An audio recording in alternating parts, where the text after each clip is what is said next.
Olá, meu nome é Fernando e sou do Lar Espírita Luz e Amor. Na conversa de hoje vamos falar sobre a carne. Não aquela que está no açougue, mas esta que compõe a nossa vestimenta humana, o nosso corpo. Mas antes, vamos fazer uma prece.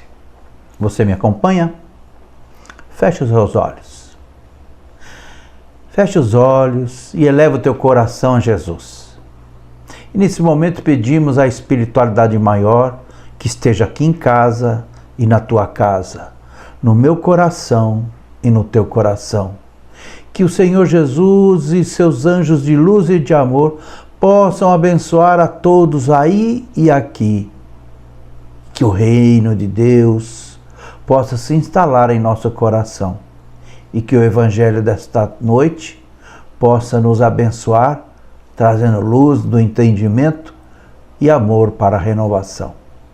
Que assim seja. No livro intitulado Caminho, Verdade e Vida, ditado pelo Espírito Emmanuel, pela psicografia maravilhosa de Chico Xavier, no capítulo 13 temos um título: O que é carne? O que é a carne? E traz aquela frase, muita gente fala, mas a carne é fraca. Ora, quem que comanda o nosso corpo? É o espírito encarnado. Eu sou um espírito encarnado, você também é um espírito encarnado. Tem os nossos irmãos desencarnados que também participam da nossa palestra, aqui e aí. Estamos sempre acompanhados de amigos espirituais que nos intuem, sugerem caminhos, sugerem medidas, atitudes, enfim. Eles sempre estão colaborando conosco. Mas a responsabilidade será sempre nossa. Tudo aquilo que a gente faz está sob o nosso livre-arbítrio. A espiritualidade, os nossos amigos espirituais, assim como também os nossos perseguidores espirituais, aqueles a quem nós devemos, fruto das nossas sandices de encarnações passadas, todos eles dão aconselhamentos.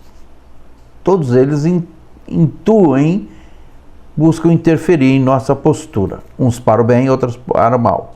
Mas a responsabilidade maior sempre é nossa. Mas aí sempre tem aquele que tropeça na aprovação e usa como desculpa, dizendo, mas a carne é fraca. Não resisti e fiz o que não era para fazer. Muitas dessas oportunidades envolvendo a questão da gula, quando a gente vê aquele prato delicioso, aquela sobremesa maravilhosa, que tantas vezes o nosso médico nos aconselhou a evitarmos, e a gente fala, mas a carne é fraca. Ou então nas relações afetivas, enfim. Nós estamos falando aqui de uma coisa chamada primarismo animal. O que é o primarismo animal? Todos os animais trazem dentro da sua programação instintiva três necessidades. Necessidade de repouso, necessidade de alimentação e necessidade de reprodução, através do sexo. Ora, esses instintos que nós trazemos de uma época em que a humanidade trilhava aqui na Terra pelas savanas da grande mãe África, nós trazemos esses instintos de quando a humanidade ainda engatinhava na sua jornada evolutiva. E muito mais, trazemos esses instintos quando nós, espíritos encarnados no reino hominal, ainda vagávamos no caminho longuíssimo da evolução nos 3 reinos, o mineral, o vegetal e o animal. Trazemos essa carga instintiva, mas no reino humano, quando nós adquirimos a consciência e sabemos discernir o bem do mal, quando a gente adquire o raciocínio contínuo e temos acessível o nosso banco de memórias da nossa mente, e a gente vai fazendo nossas escolhas, e isso que nos distingue das outras espécies aqui na Terra, isso que nos dá a característica de humanos, a começar pela capacidade da comunicação, a fala, o nosso verbo, e a capacidade de nós transformarmos uma natureza em outra natureza. Pegamos um punhado de barro e argila e transformamos num vaso. Ora, mas o João de Barro também faz. Mas o João de Barro faz de modo instintivo, e nós podemos sempre fazer cada vez mais e cada vez melhor, e vamos assim construindo a sociedade em que moramos. O ser humano é um ser que vive em sociedade, que transforma a natureza em seu derredor e que está em eterno combate entre esse primarismo animal, essa carga de instintos que nos chama ao passado animalesco e o porvir da angelitude. Porque somos espíritos encarnados em constante evolução aqui na Terra. Um dia nós seremos espíritos puros, como está no Livro dos Espíritos, não vamos precisar mais reencarnar. Até lá, vamos nos reencarnando, aprendendo, sofrendo, ensinando, sorrindo e chorando. E vamos aprender, acima de tudo, nos relacionarmos bem uns com os outros. Nessa nossa jornada evolutiva, há uns 30 mil anos atrás, nós que, como eu já disse, caminhávamos pelas savanas, pelas cavernas, nós tínhamos noção do sagrado, noção do divino, olhando os fenômenos da natureza. Víamos um trovão, um relâmpago e já imaginávamos que Deus era assim. A mitologia nórdica deu até nome. Thor, o deus do trovão, Odin, o chefe dos deuses. Então, nós fomos dando uma dimensão dos fenômenos da natureza para aquilo que era sagrado. Há cerca de 4.000, 3.500 anos, com a epopeia do povo hebreu, da escolha de Abraão, passamos a acreditar num Deus único. Nos tornamos monoteístas e com isso deixamos de adorar os fenômenos da natureza. Mas por outro lado, apequenamos a questão divina. Deus deixa de ser um elemento do ar, das águas, dos céus, e passa a ser um homem carrancudo, cabelos brancos, sentado num trono a nos vigiar, julgar e punir. Esse é o Deus de Israel, o Deus dos exércitos, um Deus que pune, que se encoleriza, que fica magoado, que a gente ofende. Enfim, é um Deus com características humanas, porque nós, como não conseguimos ascender às altiplanuras desse Deus, que é amor, nas palavras de Jesus, nós vamos dando características humanas para Deus. E vamos justificando os nossos erros pelo apelo que o corpo tem. Dizemos, a carne é fraca, não aguentei a tentação, fui lá e fiz. Há um duelo, há uma guerra íntima em todos nós. Por um lado, os bons espíritos, a nossa vontade de melhorar. Por outro lado, aqueles a quem nós ofendemos e querem nos prejudicar, e o nosso primarismo animal. A carne, ela é fraca quando o espírito é fraco. Nós não podemos esquecer quem manda em quem. Eu mando neste corpo em que habito nessa presente encarnação. E santificá-lo ou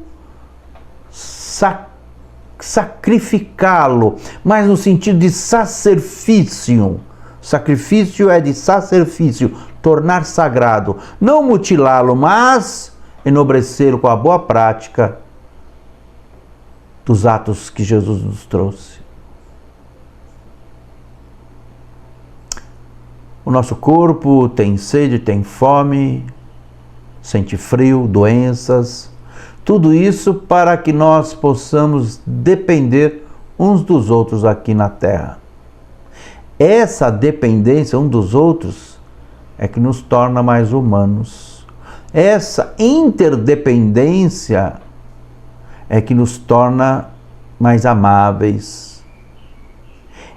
As escolhas que nós fazemos determinam a vida que levamos. É preciso aprender a perdoar, entender, ouvir, amparar, sermos solidários, empáticos, praticar a caridade, porque todos nós dependemos uns dos outros. E não podemos culpar o nosso corpo pelas ações que o espírito determina. Não podemos culpar o nosso primarismo animal pelo nosso fracasso moral. É preciso entender que o caminho que a gente tem na Terra é um caminho de aprendizado, mas também de ensinamento. Nós aprendemos e ensinamos. Nós vamos trocando as nossas experiências e a sabedoria, que é o resultado de tudo que a gente faz com a nossa inteligência, a sabedoria, ela é para que nós possamos nos amar. Na nossa família, a gente sempre vai encontrar todos os elementos com os quais nós devemos ensinar e aprender.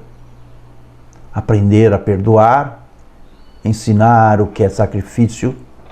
Um pai de família que trabalha horas e horas, pega o transporte coletivo para poder trazer o sustento em sua casa. Uma mãe de família, uma mãe solo, que igualmente passa o dia todo trabalhando para trazer o sustento em sua casa. As famílias são o espaço ideal, privilegiado, para que a gente possa reajustar as relações que nas encarnações passadas foram corrompidas. Na família, laboratório divino da reconciliação entre as almas, nós encontramos o inimigo do passado, a pessoa amada desse mesmo passado, e a gente vai e volta em várias encarnações, trocando de posições, uma hora sendo mãe, outra hora sendo pai, o irmão, o avô, o cônjuge. E como pano de fundo, o nosso corpo como instrumento privilegiado dessa nossa interação com as pessoas. O nosso corpo que grita com a fome, com a dor, com a química cerebral, e que nós temos que tomar conta dele. Nós precisamos tomar conta do nosso corpo, dando boa alimentação na medida daquilo que a gente consegue, fazendo o jejum. E que jejum é esse? Estamos na quaresma da católica, onde os católicos, por um período de 40 dias, até a Páscoa, se abstêm da carne, do álcool. Nós espíritas podemos pegar uma carona. Embora nós não celebremos a quaresma,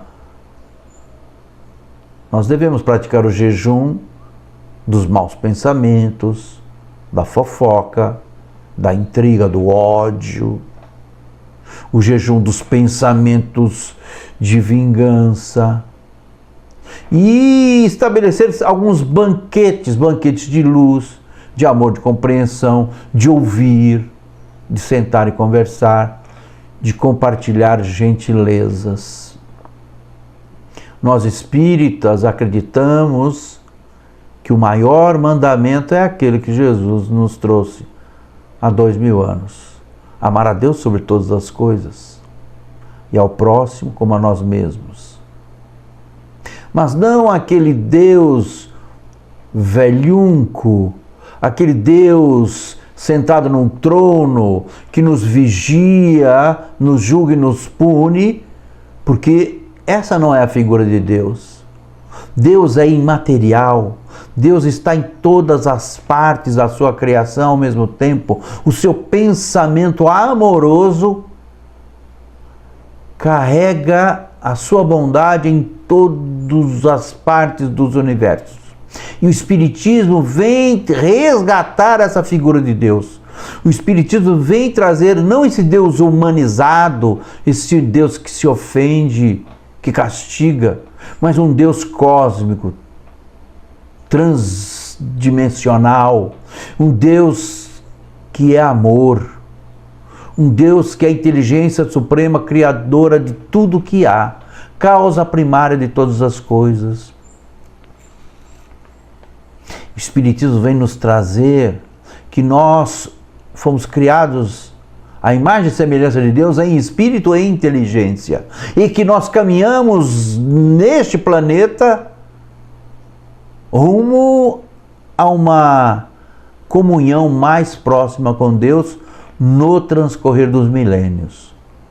Vamos chegar, repito, a uma determinada parte da nossa evolução que não precisaremos reencarnar mais. Vamos continuar a nossa evolução no plano maior. Até lá, cumpre-nos auxiliar o Cristo, disseminando por todos os cantos o seu Evangelho, mas não o papel, mas o Evangelho vivo, escrito nas páginas de cada coração. Que o nosso coração seja um Evangelho vivo, que o nosso corpo não seja um corpo capturado pelas nossas heranças instintivas, mas que seja um corpo almejando o arcanjo a que todos nós estamos destinados a um dia nos tornarmos. O Espiritismo mostra que não há privilégios, que a justiça de Deus é uma justiça que todos nós escolhemos como vamos nos tratar. A semeadura, ela é livre. Cada um semeia o que quer. A única obrigatoriedade é a colheita daquilo que semeamos. A carne é fraca, mas o espírito precisa ser forte. Não se deixar dominar pelo primarismo animal, não se deixar dominar por tudo aquilo que nos apequena. E que nós possamos, como evangelhos vivos de Jesus, levarmos cada um a sua luzinha. Não importa o tamanho dos nossos erros, não importa tudo o que nós fizemos de errado, o que importa é daqui para diante a luz que eu possa levar a um irmão que vive nas trevas da ignorância. Que Jesus possa nos abençoar nesse momento, abençoar a água da tua mesa, abençoar a tua casa, abençoar a tua família, abençoar o teu olhar, e que cada um de nós possa vivenciarmos o Evangelho de Jesus em toda a sua alegria, em todo o seu amor, em toda a sua luz. Fiquem com Deus. Muito obrigado. Até mais.